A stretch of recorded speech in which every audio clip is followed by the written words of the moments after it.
Olá, tudo bem? Eu hoje resolvi sentar-me aqui mais uma vez para responder ao comentário de um bolsonarista.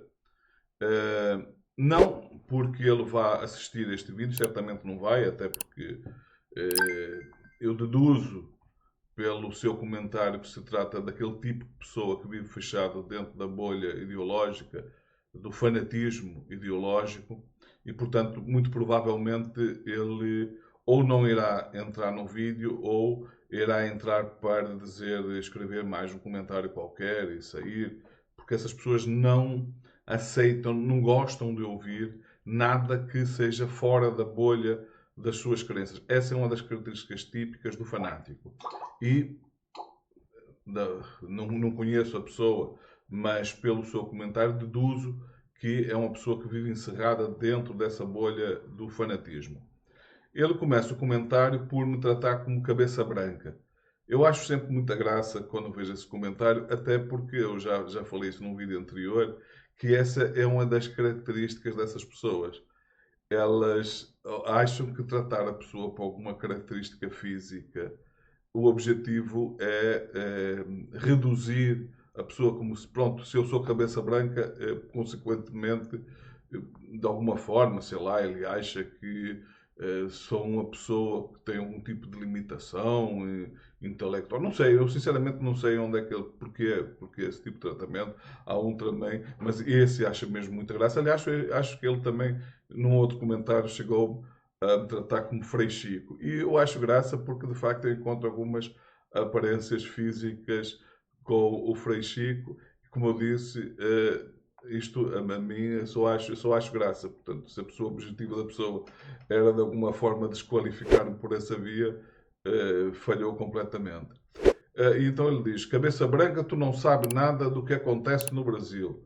O Partido Trabalhista, que é do Lula, é comunista, se você não sabe. Bom, só a formação dessa frase já me dá para imaginar que se trata de uma pessoa que, com isso, não é só uma característica, portanto, é, que evidentemente é difícil sequer, por exemplo, vamos supor que seria uma pessoa que eu iria chamar para debater. Certamente não, porque é evidente que é uma pessoa que tem um vocabulário extremamente limitado, porque a construção dessa frase, em termos de português, ela está completamente errada. E depois ele demonstra nessa mesma frase o contrário daquilo que ele quer dizer. Ele diz que eu não sei o que se passa no Brasil, no entanto chama o Partido dos Trabalhadores Partido Trabalhista. Não, o Partido dos Trabalhadores do Partido Trabalhista, que o único partido que eu conheço com esse nome é na Inglaterra. O Partido do Lula se chama Partido dos Trabalhadores, não Partido Trabalhista. Eh, É comunista. Bom, evidentemente essa pessoa não faz a mínima ideia do que é o comunismo. E o Lula é comunista. Bom, o Lula, no máximo, será uma pessoa de esquerda. No entanto, sempre que ele esteve no poder, ele governou sempre por uma questão pragmática no centro-esquerda, porque o Lula nunca conseguiu ter uma maioria sólida de esquerda para governar de esquerda. Isso partindo do princípio que ele, se tivesse essa oportunidade, governaria mais à esquerda. O que eu, até como pessoa que se identifica efetivamente como sendo de esquerda, acho que seria excelente, porque não defendendo de forma alguma o comunismo, e isso é outra das características das pessoas que se situam nesse centro-esquerda, centro-direita, desculpa, na extrema-direita, e eu nem sequer acredito que o senhor tenha muita noção da ideologia para saber onde é que ele se situa. Tenho muitas dúvidas em relação a isso. Eu acredito que é uma pessoa que pode perfeitamente amanhã se tornar fanático num outro sentido completamente diferente. Mas isso é uma convicção minha, como eu disse que não conheço pessoalmente a pessoa, mas é só uma questão de tentar, a partir dos próprios comentários, porque esse não é um comentário que a pessoa lá colocou nos meus vídeos, que eu tento traçar um perfil psicológico da pessoa e eu identifico a pessoa como uma pessoa com uma evidente limitação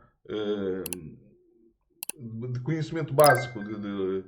Portanto, é uma pessoa que jamais eu chamaria para fazer um debate com ela porque seria absurdo. É a mesma coisa que você querer debater com uma pessoa com um nível de conhecimento de uma criança ou de um adolescente, que na maioria dos casos é um, não se consegue, porque o nível de conhecimento da pessoa é demasiado limitado para ela entender sequer aquilo que, muitas das coisas que eu falo.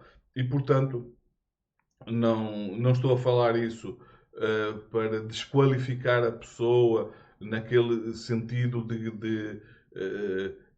não, é apenas uma. Quero dizer isso sinceramente, é uma das coisas que até inclusivamente me dá pena e que eu sinto necessidade de dizer isso. Porquê? Porque eh, eu, não sendo comunista, não me identificando com o comunismo, sobretudo com o comunismo da forma que ele foi interpretado no século XX, há uma qualidade que eu tenho que reconhecer no Partido Comunista, que é, em todo lado em que ele foi implantado, a grande importância que eles dão à educação.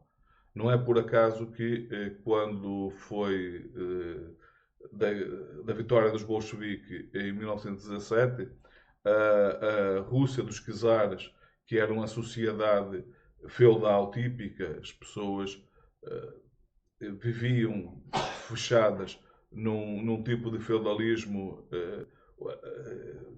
com um nível de educação extremamente baixo. Mais de 90% da população da Rússia era analfabeta. Isto mudou completamente em pouco tempo depois que os bolcheviques chegaram ao poder. Das poucas coisas positivas, mas também houve, evidentemente, uma evolução tecnológica que certamente demoraria muito mais tempo se não fosse o comunismo nesse período. Claro que depois daí tem um lado negativo, que é o facto desses países do leste europeu terem como característica não se adaptar muito bem, aparentemente, à democracia, porque eles praticamente não sabem o que é viver em democracia. Por exemplo, a Rússia viveu o período dos czares até o início do século XX numa sociedade claramente controlada pela nobreza, pelos czares, nessa sociedade feudal, e quando mudou para uma sociedade totalitária, com um perfil completamente diferente, mas continuou a ser uma sociedade totalitária e repressiva. E, portanto, o único período que se pode dizer de alguma democracia, embora com limitações, que a Rússia teve, é nesta altura. Mas reparem, o atual presidente da Rússia é o Putin, que não se pode dizer que seja uma pessoa que tenha propriamente simpatia com a democracia real. Mas há outros casos aqui na Europa, como a Hungria, por exemplo, e até mesmo a Polónia, em que se nota que são países em que as pessoas, por terem convivido muito pouco tempo com em regimes democráticos, têm dificuldade em lidar com isto. Por outro lado, tem esse aspecto positivo. E eu poderia citar outros exemplos. Cuba, por exemplo, que essa pessoa é daquele tipo de pessoa que diz: então vai para Cuba. Bom, se fosse para estudar, iria, com certeza, porque se Cuba está entre os países com o nível de educação mais alto do mundo, mais alto, bem mais alto, por exemplo, que nos Estados Unidos, ou então o exemplo da China. Portanto, essa é uma das características e é só por isso que eu chamei a atenção para a evidente limitação que essa pessoa demonstra pelo texto que escreveu. Se ela de facto tivesse vivido num regime verdadeiramente comunista, teria um domínio da língua, teria uma formação muito melhor do que ela evidencia por esse texto. Depois diz: Lula não quer de forma alguma reprimir o crime organizado. Bom, os fatos falam por si.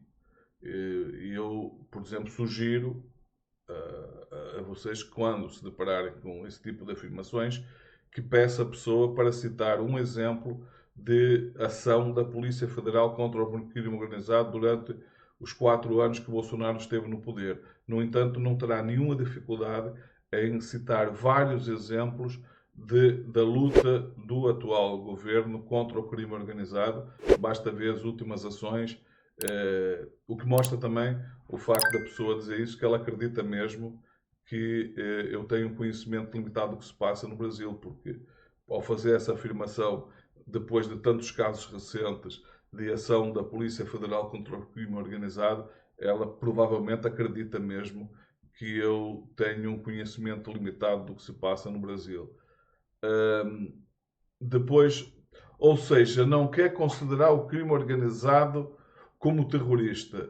Não sei porque ou seja, não quer considerar o crime organizado. Bom, primeiro é preciso que a pessoa saiba qual é a diferença entre narcotráfico, por exemplo, esse crime organizado, e terrorismo. São tipos, é crime, ambos os casos, evidentemente, mas com características completamente diferentes. E não é o Brasil, não é o Lula que não quer. Nenhum país do mundo qualifica o crime organizado como organização terrorista. No Japão, por exemplo, tem a máfia, não é considerada uma organização terrorista.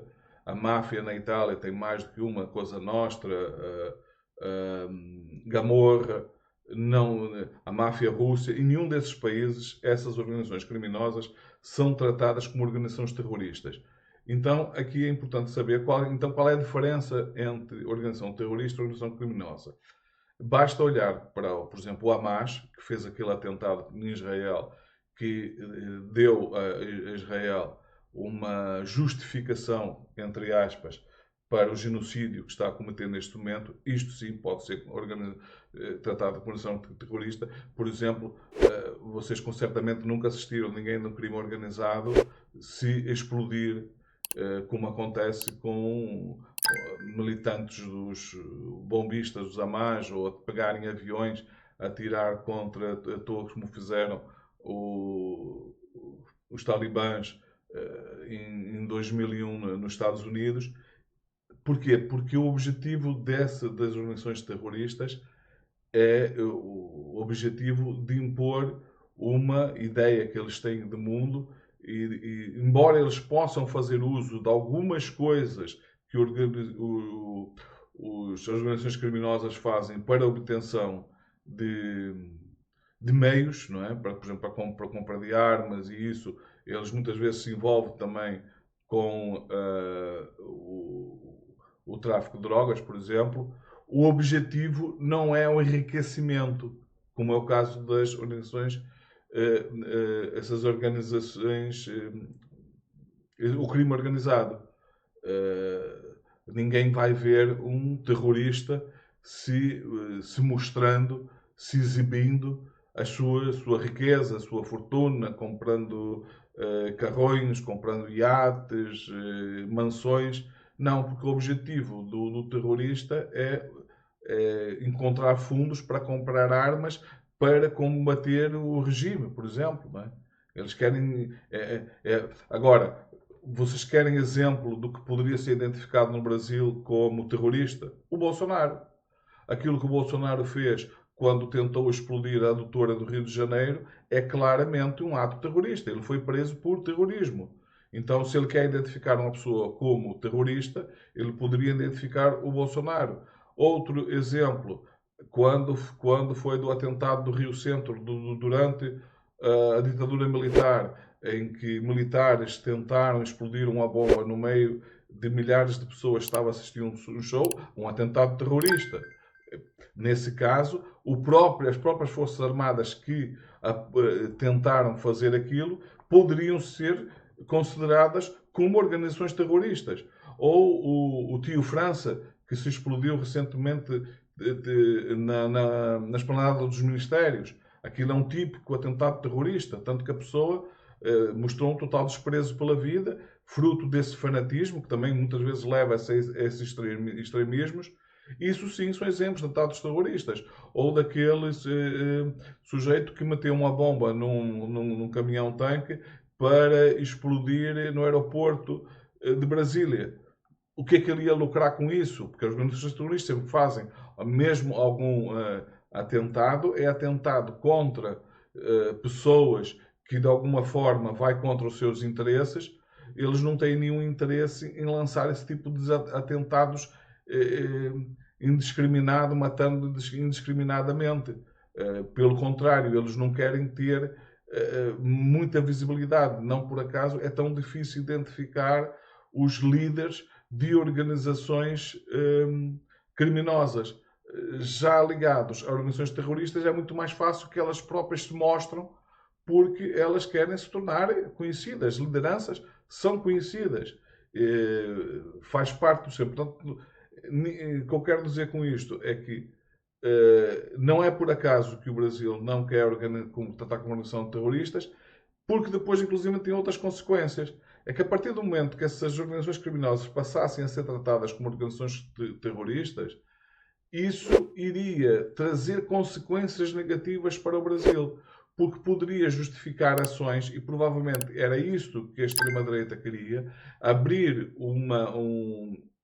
uma porta de entrada para os Estados Unidos tentar justificar algumas ações contra o Brasil, porque, por exemplo, a dada altura, eles podiam passar a decidir que o Brasil tinha colaboração com o terrorismo, por exemplo, como tratam no caso do Irão, né? Que eles tratam o Irã como um país que financia o terrorismo. Em algum momento os Estados Unidos podiam invocar isto para tomar ações contra o Brasil. Podia citar mais um exemplo. O PCC já está aqui na Europa e a Europa não trata o PCC como uma organização terrorista, como uma organização criminosa, mas não terrorista. Portanto, existe essa diferença e não é por acaso que não só o Brasil, mas nenhum país do mundo trata organizações, o crime organizado como organizações terroristas. São tipos de crimes com características completamente diferentes, inclusivamente as formas de combater são necessariamente diferentes. Ninguém vai combater o crime organizado, por exemplo, da forma que os Estados Unidos combateu quando resolveu invadir o Afeganistão. Porque quando os talibãs tomaram posse do Estado, os Estados Unidos foram para lá, e mais uma ação em que não dizia respeito aos Estados Unidos, mas isso é outra história, mas o crime organizado não tem, eles têm interesse em usar a sua influência, mas sempre em benefício próprio, dentro do poder, mas não querem, mesmo que eles tenham se aproximam do poder e transformem até um país num narco-estado, dentro do poder eles não querem ser vistos como uma organização. Eles querem ser vistos como políticos, porque eles trabalham na sombra. Eles não se vão identificar. Eu sou membro, estou na. Vamos supor que algumas pessoas que cheguem, e eu estou convencido que já tem lá algumas pessoas na Câmara, nos deputados, representantes de alguma forma do crime organizado, elas não vão lá de reivindicar que são representantes do crime organizado. Pelo contrário, se fossem ligados a organizações terroristas, elas assim se identificavam. Por exemplo, e só para terminar esta parte, na Irlanda havia um movimento que, se não está completamente extinto, pelo menos já há muito tempo que nem sequer se fala nele, que era o IRA. E o IRA tinha dentro do Parlamento da Irlanda um partido chamado Sinn Féin, que se identificava como o braço político do IRA. Portanto, toda a gente sabia que os políticos que lá estavam pertenciam ao IRA. Eles não eram criminosos, evidentemente, senão estariam presos, mas estavam lá defendiam sistematicamente as ações do IRA. Ninguém iria esperar que, chegando ao poder, pessoas ligadas ao crime organizado que fosse ter o mesmo tipo de comportamento, porque evidentemente seriam presas imediatamente. Portanto, depois o que é que ele diz a seguir? Outro, ninguém acha aqui no Brasil discurso de Lula bonito. É um discurso fantasioso de desespero tentando se justificar. Bom, basta assistir o discurso que o Lula fez na ONU e comparar com o discurso, por exemplo, que fez o Bolsonaro, que foi um discurso muito parecido. Aliás, que ele tenta ser uma cópia, embora uma cópia, como acontece sempre, que é muito pior que o original, do Trump, em que ele basicamente foi falar dos seus feitos, mentindo em relação a números, como fez o Trump, aliás, também e tal. O Lula, pelo contrário, teve um discurso de estadista e, ao contrário do que essa pessoa diz, o, o Lula é extremamente bem considerado pelo mundo todo. É um estadista recebido com muito respeito em todo o lado, ao contrário do Bolsonaro, que ninguém queria sequer conversa com ele. Há alguns casos que chega mesmo a ser patético e eu, como brasileiro, cheguei a sentir vergonha de ver quando ele, em Davos, andava lá perdido e a única pessoa com quem ele conseguiu conversar foi com um garçom que estava lá a servir, porque era uma figura com que os outros políticos que ali estavam não queriam sequer ter contacto.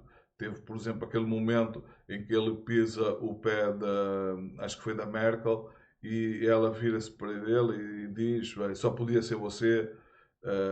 Ou então quando conseguiram que ele fosse ter uma conversa com o Al Gore, e ele na conversa com o Al Gore rapidamente se afastou, porque a conversa dele era absurda, de oferecer a Amazónia para, para os americanos, quer dizer, não conhece nem o que é o Al Gore, que é um ativista ambiental, não tinha nenhum interesse em ouvir que a ideia de explorar as riquezas da Amazónia, destruir a Amazónia, evidentemente.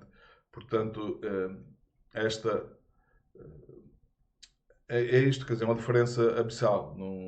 Em relação a isto, evidentemente, essa pessoa repete este tipo, tem esse tipo de discurso, mas evidentemente não tem a mínima ideia do que está a dizer. Porque não houve golpe. Bom, isso aí, dizer que não houve golpe, não. Golpe não houve, de facto. Ou melhor, o golpe não se consumou. Agora que ele houve, basta ver as imagens. E depois eu acho ridículo quando se tenta comparar aquilo que eles fizeram em 8 de janeiro com manifestações do MST na esplanada. Sendo que o MST, de facto, invadiu a área exterior, não invadiu o interior, não depredou nada, não partiu nada. Foi uma manifestação que eu acho que sim, que foi excessiva. Não tinham necessidade de ir para cima do prédio da esplanada.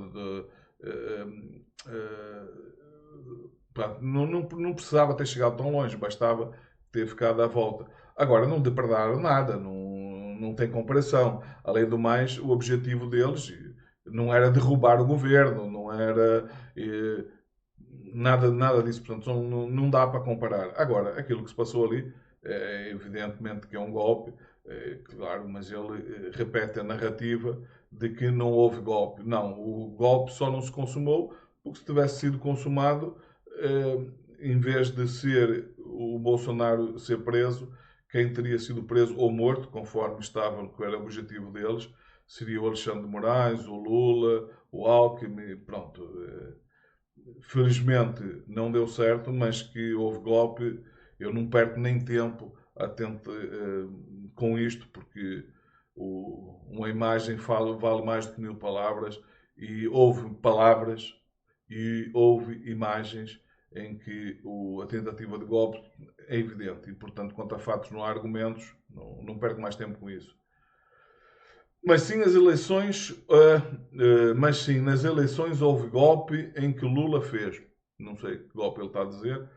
Em relação se provavelmente ele quer falar das urnas mais uma vez, e isso sim, ele trata isso como golpe, quer dizer, eh, uma eleição livre que inclusivamente anteriormente tinha colocado no poder o Bolsonaro se elegeu sempre por essas urnas que ele ataca. Uh, e a maior prova de que as urnas são fiáveis é que, quando tentaram anular a eleição, só queriam anular na parte que dizia respeito ao presidente, que as mesmas urnas que elegeram os deputados do PL, por exemplo, o Valdemar da Costa Neto não queria que essas fossem anuladas. Aquelas urnas seriam anuladas para a eleição do Lula, para ver se, anulando essas urnas, se elegia o Bolsonaro.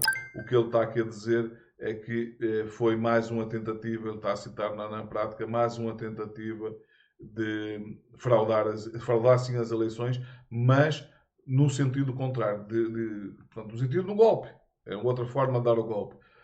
Em relação à inviolabilidade das urnas, ficou também evidente quando o próprio Bolsonaro resolveu criar uma comissão dirigida pelas Forças Armadas, pelo Braga Neto, e eles concluíram que as urnas eram violáveis e, portanto, não encontraram nenhum indício de que era possível violar a lei. Eu até, na altura em que sucedeu, eu cheguei a gravar um vídeo em que falei que considerar as urnas violáveis é a mesma coisa que considerar que um hacker, por exemplo, pudesse atacar o meu frigorífico. E porquê? Porque o meu frigorífico não está ligado à internet e as urnas também não estão ligadas à internet. Não estão ligadas à internet, portanto, não é possível, por exemplo, que um hacker invadisse as urnas, como é uma das coisas que eles diziam. E depois, o que acontece? Depois desse inquérito, o Bolsonaro, como exigiu que antes de ser publicado, que lhe fosse dado conhecimento, simplesmente diz para que o resultado não fosse publicado. Mas quando a imprensa exigiu, a resposta que o Braga Neto disse foi essa.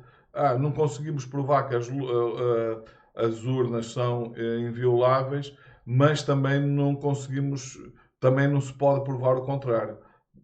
Claro, não existe forma de comprovar o contrafactual. Por exemplo, quando você toma uma decisão na sua vida, você sabe qual foi o resultado dessa decisão. Não há forma de você saber qual seria o resultado se a decisão fosse contrária àquela que você tomou. Basicamente é isto que ele está a dizer. Não é possível provar também do contrário. Na verdade, sendo que na verdade até é, porque a partir do momento que sempre que há eleições são convidadas pessoas a testar, a fazer tudo para tentar fraudar as urnas e todas até hoje falharam e falharam de forma que todas que foram convidadas a isso, sem nenhuma exceção, disseram que as urnas são invioláveis, não são possíveis de ser fraudadas, portanto, isto é facto. Mas não, mas para esta pessoa é aquele caso típico de que aquilo que, que não é, ele trata como sendo, para ele isso sim foi golpe. Agora as pessoas saindo, partindo tudo, derrubando cavalos, batendo com um pedaço de pau e de ferro na cabeça de uma policial. Não, isto não foi tentativa de golpe. O golpe foi as eleições. Sim, para eles foi um golpe, perderam as eleições e, portanto, é um golpe nesse sentido em que quem perde sente que a derrota é sempre um golpe contra elas, nesse sentido. Bom, ficam por aqui. O vídeo já ficou maior do que eu esperava. Espero que vocês partilhem estes vídeos nas redes sociais, deixem os seus comentários, porque eu respondo a todos. Se não for por escrito, se caso a resposta tiver que ser bastante longa, provavelmente será contemplado por um vídeo aqui neste canal. Fiquem bem, vemos no próximo vídeo.